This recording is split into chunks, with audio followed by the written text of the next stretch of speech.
Hello again, everybody. I'm Attention Deficit Dave from X1075's Extreme Disorder, and tonight we are on my stomping grounds, right here at the X1075 studios with the one and only Carl Bell from the band Fuel. Thank you very much for joining us this afternoon. I wanted to talk to you about, of course, your new record. After 4 years, we were just glad to be back because, we lost our lead singer, and I was just glad to be back in, bro. You know what I mean? I'm like, hey, finally, all the shit is behind us, and we can do what we want to do now. And it was cool, man. We did it with, Scott Humphrey, and he's got this great studio up in the hills in California there, and it was great. Yeah, like I said, just glad to be back, man. It's been so long. Lost our singer. So let's start with the whole thing with your drummer. He kind of came out and publicly started talking negatively about your band, and that's got to be an incredibly difficult thing to deal with. For most of that situation, the Kevin Miller situation was self-inflicted on his part. I mean, we actually, when we first hired him into the band, we almost fired him like literally a month in.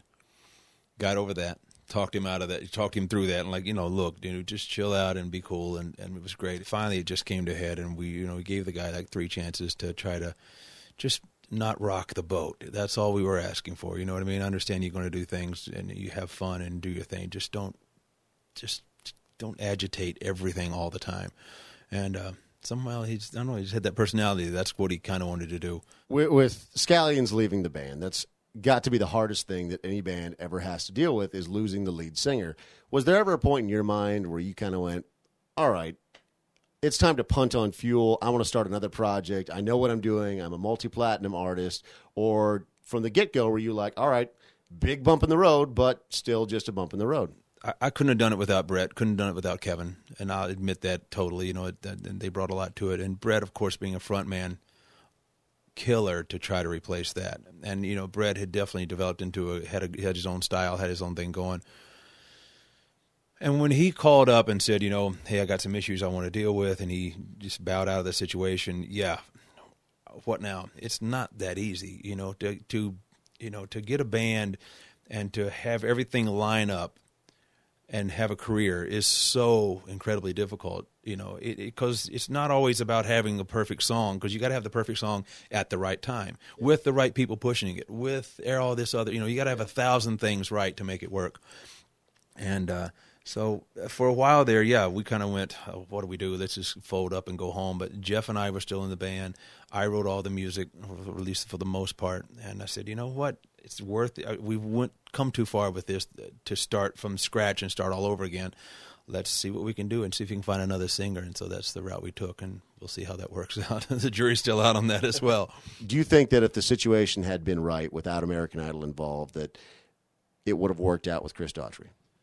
Well, without American Idol involved, I don't think so, because I don't think he's saying the old stuff the way, he had his own style, which is great, and he can sing. He's a great singer. When it came down to it, then he did basically get picked up by American Idol. So it never came down to a full-on, all right, do you want to do this or not? You know what I mean?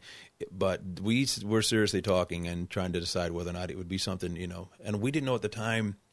Obviously now, in hindsight, you'd go, yeah, we'd have picked up Chris Daughtry like that. Right. But nobody knew at the time exactly then whether or not the Chris Daughtry was going to be able to do what he has done. And now he's going to maybe possibly one of the biggest records of this year, But at the time, you didn't know that. And we were wondering, is rock going to embrace him? If we bring an American Idol over into our band, which is a rock band, and, we've made our path is usually being rock radio and in that kind of world, are they going to embrace an American Idol guy? Well, now we know they did, and they have, and they would have. So, it could have been great. But he did his own thing, and I think he's probably happier that he did that. And I'm happier that he did that probably as well, because I don't think Fuel would have been the same, and it wouldn't have felt the same for us. And it definitely would have been a different world for him. What are you guys doing to ensure that the people who have been fans for a really long time are going to be happy with the new singer, with the new project? How is Fuel staying intact with all the changes in the members of the band? I don't know. It's tough.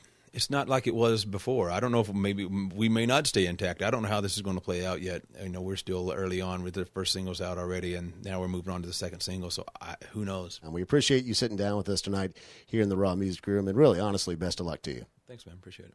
Thank you very much for watching this edition of the Raw Music Room.